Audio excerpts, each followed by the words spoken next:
Hi, I'm Dr. Bertice Berry, and I want to tell you a story. A few days ago, someone said, "Oh, are you tired?"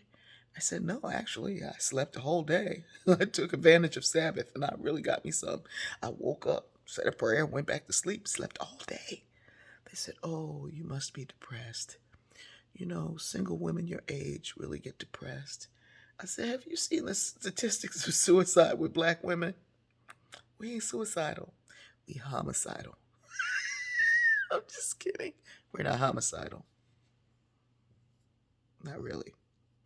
Anyway, I said, "No, no, no. I appreciate your concern, but I'm not depressed. I'm really not." "Well, would you know if you're depressed?" And immediately I said something that my mother would say, and I had never said it before, but it really gave me a real connection and an understanding of what my mother was saying. I said, "Don't be poor mouthing me." And I was like, "Whoa, Mom, yes." Poor mouthing was giving someone a state, a condition that was beneath where they truly were. You were trying to bring them into this poverty that they weren't truly in. Poor mouthing.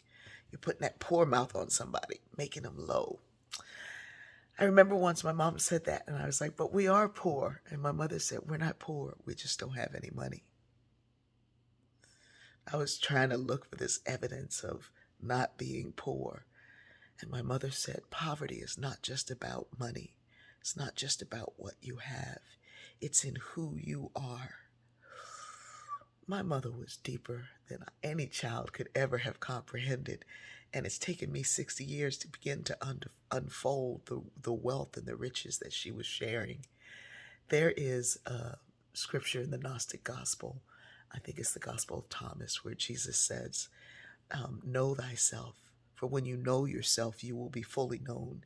And if you don't know yourself, you'll always be in poverty, for you are the poverty." My mother was on to something.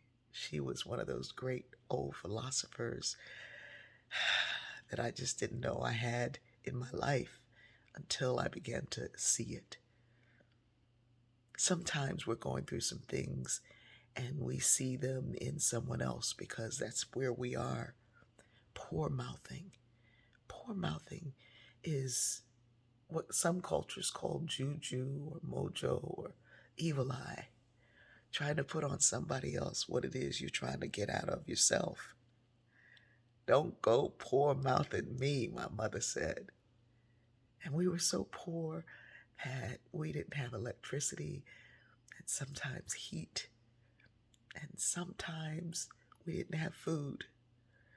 But she said that there were other ways to have wealth. And if you can light a candle,